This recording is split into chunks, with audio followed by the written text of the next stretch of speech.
বিসমিল্লাহির রহমানির রহিম। প্রিয় সেকেন্ড ইয়ার বিবিএ স্টুডেন্ট, আজকে আমি তোমাদেরকে বিজনেস ম্যাথ থেকে একটি ক্লাস দেব।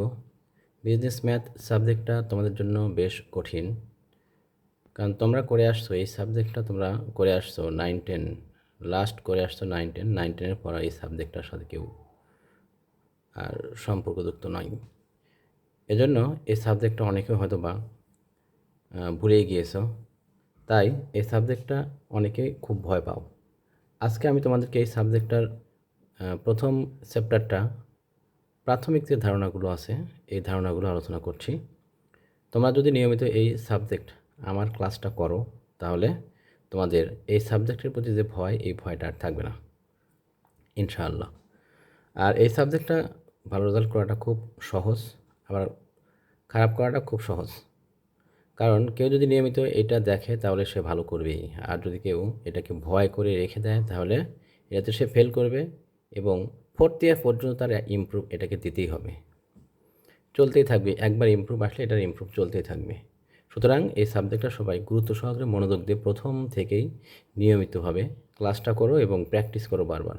আর আমি এটুকু বলতে পারি যে কেউ যদি আমার ক্লাসটা নিয়মিত দেখে এবং প্র্যাকটিস করে, তাহলে সে খারাপ করবে না, সে ভালো করবেই ইনশাআল্লাহ। আচ্ছা, আজকে আমি সংখ্যা পদ্ধতি এই চ্যাপ্টার থেকে এই চ্যাপ্টার থেকে আমি প্রথম প্রাথমিক যে আলোচনা, এই আলোচনাটা করছি। স্বাভাবিক সংখ্যা, সংখ্যা পদ্ধতির প্রথম যে ধারণাগুলো আছে এর মধ্যেগুলো আছে স্বাভাবিক সংখ্যা। যে সংখ্যাগুলো আছে এগুলো আমি আলোচনা করছি। স্বাভাবিক সংখ্যা, যে সকল ধনাত্মক পূর্ণ সংখ্যা গণনার কাজে ব্যবহার করা হয় এগুলোকে বলা হয় কি স্বাভাবিক সংখ্যা। স্বাভাবিক সংখ্যায় সাধারণত আমরা ন্যাচারাল নাম্বার বা এন দিয়ে প্রকাশ করা হয়, বড় হাতের এন দিয়ে আমরা স্বাভাবিক সংখ্যার সেটকে প্রকাশ করে থাকি। এন সমান সমান 1 2 3 4 5 6 7 8 9 ডট ডট ডট ইনফিনিটিভ পর্যন্ত। জিরো কখনো স্বাভাবিক সংখ্যা না। এক থেকে শুরু করে ইনফিনিটিভ পর্যন্ত যতগুলো পূর্ণ সংখ্যা আছে এই সংখ্যাগুলোকে বলবো আমরা স্বাভাবিক সংখ্যা। তারপরে মৌলিক সংখ্যা। মৌলিক সংখ্যা কাকে বলা হয়? মৌলিক সংখ্যা হচ্ছে যে সমস্ত সংখ্যা শুধুমাত্র ওই সংখ্যা এবং এক ব্যতীত অন্য কোনো সংখ্যা দ্বারা বিভাজ্য নয় তাকে মৌলিক সংখ্যা বলে। যা যথা এদের 2 থেকে শুরু করে, এক মৌলিক সংখ্যা নয়, 2 থেকে শুরু করে 2 3 5 7 11 13 ডট ডট ডট চলতে থাকবে এরকম করে। যৌগিক সংখ্যা, যৌগিক সংখ্যাটা হচ্ছে যে সমস্ত সংখ্যা ঠিক মৌলিক সংখ্যার উল্টা, যে সমস্ত সংখ্যা শুধুমাত্র ওই সংখ্যা এবং এক ব্যতীত অন্য সংখ্যা দ্বারা বিভাজ্য হয় তাকেই যৌগিক সংখ্যা বলে। যেমন 4 6 8 10 12 45 15 14 ডট ডট ডট চলতে থাকবে। আচ্ছা, এবার হচ্ছে জোড় সংখ্যা। জোড় সংখ্যাটা কাকে বলা হয়? যে সমস্ত স্বাভাবিক সংখ্যা 2 দ্বারা বিভাজ্য, যে সমস্ত স্বাভাবিক সংখ্যা 2 দ্বারা বিভাজ্য তাকে জোড় সংখ্যা বলে। জোড় সংখ্যার স্বাভাবিক রূপ হচ্ছে 2n, মানে জোড় সংখ্যাকে আমরা 2n এই আকারে প্রকাশ করতে পারি। এর জায়গায় যে মানই আমরা বসাবো সবসময় এটা জোড় সংখ্যা হবে। আচ্ছা, তারপরে বিজোড় সংখ্যা, যে সমস্ত স্বাভাবিক সংখ্যা 2 দ্বারা বিভাজ্য নয় তাকে বিজোড় সংখ্যা বলে। বিজোড় সংখ্যার স্বাভাবিক রূপ হচ্ছে 2n + 1, 2n + 1 এটা হচ্ছে বিজোড় সংখ্যার স্বাভাবিক রূপ। এখানে n এর জায়গায় যে মানই বসাই সবসময় এটা কী সংখ্যা হবে? বিজোড় সংখ্যা হবে। তারপর মূলদ সংখ্যা। মূলদ সংখ্যা কাকে বলা হয়? যে সমস্ত সংখ্যাকে p/q আকারে প্রকাশ করা যায় অথবা কি ভগ্নাংশ আকারে প্রকাশ করা যায়, এই সমস্ত সংখ্যাকে বলবো আমরা কি মূলদ সংখ্যা।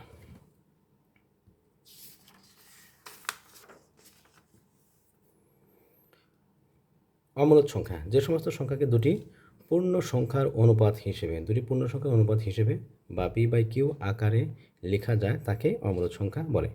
অমূলদ সংখ্যা সাধারণত কোনগুলো? √2 √3 √5 √7 ডট ডট ডট √13 এগুলোকে বলবো আমরা কি অমূলদ সংখ্যা। এবার ভগ্নাংশ, দুটি পূর্ণ সংখ্যার অনুপাতকে ভগ্নাংশ বলে, যেমন কি 2/3 4/5 9/10 ইত্যাদি। তারপর পূর্ণ সংখ্যা, পূর্ণ সংখ্যাটা কি? পূর্ণ সংখ্যা বলতে সকল ধনাত্মক সংখ্যা, ঋণাত্মক সংখ্যা ও শূন্যকে বোঝায়। অর্থাৎ পূর্ণ সংখ্যা দুটি সংখ্যার অনুপাত যার কোনো অবশিষ্ট থাকে না। তার মানে পূর্ণ সংখ্যাটা হচ্ছে দুটি সংখ্যার অনুপাত যার কোনো অবশিষ্ট থাকবে না। আচ্ছা, আর পূর্ণ সংখ্যার সেটকে আমরা সবসময় কী করবো? বড় হাতের আই দিয়ে প্রকাশ করবো। আই সমান সমান -∞ থেকে শুরু করে dot dot dot -3 -2 -1 0 1 2 3 4 5 dot dot dot plus infinity পর্যন্ত। বাস্তব সংখ্যা, মূলদ আর অমূলদ সংখ্যা একত্রে মিলে যে সংখ্যা পাওয়া যায় তাকে বাস্তব সংখ্যা বলে। বাস্তব সংখ্যাটা বেশি ইম্পর্টেন্ট, কারণ বাস্তব সংখ্যার এই চ্যাপ্টার এটা। বাস্তব সংখ্যার অঙ্ক আমরা সামনের দিকে আগালে আমরা পেয়ে যাবো। বাস্তব সংখ্যাটা হচ্ছে যে সমস্ত সংখ্যা মূলদ আর অমূলদ সংখ্যা একত্রে মিলে যে সংখ্যাটা হচ্ছে সেটা হচ্ছে বাস্তব সংখ্যা। আর বাস্তবে যে সমস্ত সংখ্যা আমরা আসলে প্রয়োগ করে থাকি অঙ্কের ক্ষেত্রে বা গণিতের ক্ষেত্রে তাকে আমরা বাস্তব সংখ্যা বলবো। আর বাস্তব সংখ্যার সেটকে আমরা কী করবো, সবসময় রিয়েল নাম্বার বা আর দিয়ে, বড় হাতের আর দিয়ে আমরা বাস্তব সংখ্যার সেটকে প্রকাশ করে থাকি।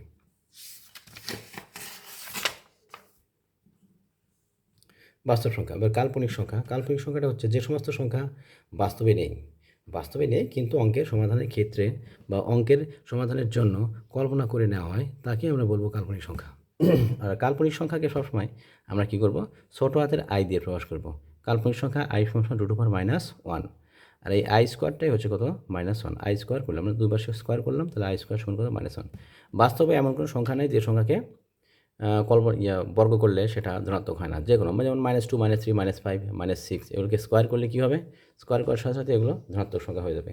কিন্তু কাল্পনিক সংখ্যাকে বর্গ করার পরও এর মান সবসময় ঋণাত্মকই হবে। যেমন আই এর মান দেওয়া আছে কত, -1, √1। এই আয়ের উপরে স্কোয়ার করলাম, তাহলে এই পাশে কত হবে, √2, √1 এর উপরে স্কোয়ার, √1 এর উপর স্কোয়ার করলে কত আসবে, -1। তাহলে বর্গ করার পর আমরা দেখতে পাচ্ছি আই স্কোয়ার সমান কত আসছে, -1। সুতরাং এটা একটা কী সংখ্যা, কাল্পনিক সংখ্যা। এবার জটিল সংখ্যা। জটিল সংখ্যাটা বেশ ইম্পর্টেন্ট, এটা পরীক্ষাতে আমাদের মাঝে মাঝে আসে। জটিল সংখ্যা কাকে বলে? আচ্ছা, বাস্তব ও কাল্পনিক সংখ্যা মিলে যে সংখ্যা হয় তাকে জটিল সংখ্যা বলে। বাস্তব আর কাল্পনিক, জটিল সংখ্যার একটা অংশ থাকে বাস্তব আর একটা অংশ থাকে কি, কাল্পনিক। এই দুইটা সংখ্যা মিলে যে সংখ্যাটা হচ্ছে সেটাকে আমরা বলবো কি, জটিল সংখ্যা। আর জটিল সংখ্যার স্বাভাবিক রূপ হচ্ছে a+ib, মানে জটিল সংখ্যাকে আমরা প্রকাশ করি a+ib আকারে। আচ্ছা, এই এটা হচ্ছে আমাদের বাস্তব অংশ, আর হচ্ছে আইবি এই অংশটা হচ্ছে আমাদের কি, কাল্পনিক অংশ। যেখানে যে অংশের সাথে আই থাকবে এটা হচ্ছে আমাদের কাল্পনিক অংশ, আর আই মুক্ত যে অংশ এটাকে বলবো আমরা বাস্তব অংশ। আচ্ছা, জটিল সংখ্যার কিছু ধর্ম বা কিছু বৈশিষ্ট্য আছে। দেখো, জটিল সংখ্যার কিছু ধর্ম আছে, এই ধর্মগুলো আমরা একটু আলোচনা করছি, যেগুলো আমাদের অঙ্কের ক্ষেত্রেও প্রয়োজন হয়, জানা দরকার এগুলো আমাদের। a+ib = 0। a+ib একটা অবশ্যই জটিল সংখ্যা। তাহলে a+ib = 0 হলে a সমান 0, b সমান 0, এর মান আমরা 0, b এর মান আমরা কি বসাবো, 0 বলতে পারবো। দুটি জটিল সংখ্যা সমান হলে, দুইটা জটিল সংখ্যা বা দুইটা জটিল রাশি যদি সমান হয় তাদের বাস্তব সমান হবে, আর কাল্পনিক অংশদ্বয় পরস্পর কী হবে, সমান হবে। যেমন a+ib = c+id যদি হয়, তাহলে সেক্ষেত্রে আমরা লিখতে পারবো a সমান c আর b সমান d। ধর্ম 3 নম্বর বৈশিষ্ট্য, দুটি অনুবন্ধী জটিল সংখ্যার যোগফল ও গুণফল অবশ্যই বাস্তব সংখ্যা হবে। এখন অনুবন্ধীটা কি? অনুবন্ধী হচ্ছে দুইটা সংখ্যা বা দুইটা রাশি সেম হবে কিন্তু মাঝখানের চিহ্নটা শুধু ভিন্ন হবে। এই দুইটা রাশিকে আমরা বলবো কি, পরস্পর অনুবন্ধী সংখ্যা। দুইটা রাশি বলতে এখানে লেখা আছে a+b আর এখানে লেখা আছে a-b। a+b একটা রাশি, a-b একটা রাশি। দেখো এ, এখানেও এ, এখানে আইবি, এখানেও আইবি আছে, কিন্তু এখানে ছিল +ib, এখানে -ib। এই যে মাঝখানের চিহ্নটা শুধু চেঞ্জ, এই দুই চিহ্ন চেঞ্জ হওয়ার কারণে এই দুইটা রাশিকে বলবো আমরা কি, পরস্পর অনুবন্ধী রাশি বা অনুবন্ধী সংখ্যা, অনুবন্ধী জটিল সংখ্যা। তো এখানে বললাম যে দুটি অনুবন্ধী জটিল সংখ্যার যোগফল ও গুণফল অবশ্যই বাস্তব সংখ্যা হবে। আচ্ছা, যেমন এখানে একটা উদাহরণ দিয়ে দেখানো হয়েছে, a+ib প্লাস a-ib, আইবি কাটা, তাহলে থাকবে কি, 2a। তো 2 একটা অবশ্য বাস্তব সংখ্যা, যোগ করলাম এটা। আর গুণফলটা কেমন, a+ib ইন্টু a-ib, গুণ করলে কি আসবে, a² minus i² into b²।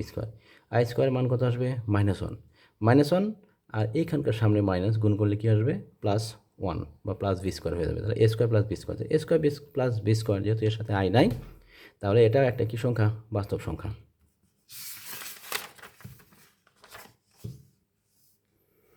এবার জটিল সংখ্যার আরও একটা ধর্ম, সেটা হচ্ছে কি, জটিল সংখ্যার অনুবন্ধী নয়, অনুবন্ধী জটিল সংখ্যা নয় এমন জটিল সংখ্যার যোগফল, বিয়োগফল, গুণফল, ভাগফল সর্বদা একটা জটিল সংখ্যা হবে। তার মানে দুইটা জটিল সংখ্যার যোগফল, বিয়োগফল, গুণফল ও ভাগফল সর্বদাই জটিল সংখ্যা হবে যখন সংখ্যা দুইটা, মানে জটিল সংখ্যা দুইটা অনুবন্ধী হবে না।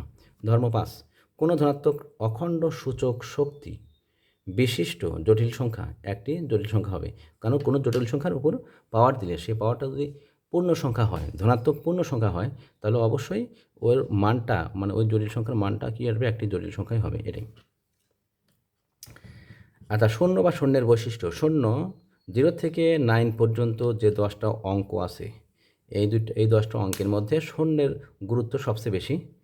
শূন্য হলো একটি নিরপেক্ষ সংখ্যা, শূন্যটা একটা নিরপেক্ষ সংখ্যা, এটা ধনাত্মক ঋণাত্মক সংখ্যার মধ্যবর্তী নিরপেক্ষ একটা পূর্ণ সংখ্যা। এটা শূন্যটা হচ্ছে ধনাত্মক আর ঋণাত্মক এই দুইটা সংখ্যার মধ্যবর্তী একটি পূর্ণ সংখ্যা। শূন্য হতে বড় সংখ্যাকে আমরা ধনাত্মক বলি, আর শূন্য হতে ছোট সংখ্যাকে আমরা ঋণাত্মক সংখ্যা বলি। শূন্যের কিছু বৈশিষ্ট্য আছে। শূন্য একটি পূর্ণ সংখ্যা যা ধনাত্মকও নয় আবার ঋণাত্মকও নয়। কোনো সংখ্যার সাথে শূন্য যোগ বা বিয়োগ করলে ওই সংখ্যার কোনো পরিবর্তন হয় না। শূন্যকে যে কোনো সংখ্যা দিয়ে গুণ করলে শূন্যই হয়। শূন্যকে যে কোনো সংখ্যা দিয়ে ভাগ করলে শূন্য হয়। শূন্য দিয়ে যে কোনো সংখ্যাকে ভাগ করলে ভাগফল অসীম হয়। আর যে কোনো রাশির পাওয়ার বা ঘাত শূন্য হলে ওই রাশির মান 1 হয়। যে কোনো সংখ্যার ডানে শূন্য বসলে সংখ্যাটি জোড় সংখ্যা হয়। এটা হচ্ছে আমাদের শূন্যের বৈশিষ্ট্য। আচ্ছা, বাস্তব জীবনে শূন্যের গুরুত্ব অপরিসীম। শূন্যকে বাদ দিয়ে দৈনন্দিন জীবনে হিসাব নিকাশ, ব্যবসা বাণিজ্য, এমনকি আধুনিক জীবন কল্পনাও করা যায় না। আচ্ছা, আমরা এই অধ্যায়ের প্রাথমিক আলোচনা টুকটাক আলোচনা করলাম। তারপরেও তোমাদের কারো কোনো সমস্যা থাকলে, কোনো একটা আইটেম বা কোনো একটা টপিক সম্পর্কে কোনো সমস্যা থাকলে আমাকে কমেন্টস করে বলে দিও, আমি পরবর্তী ক্লাসে সম্পূর্ণটা আলোচনা করে দিব। আজকে এ পর্যন্তই। সবাই ভালো থাকো। আল্লাহ হাফেজ।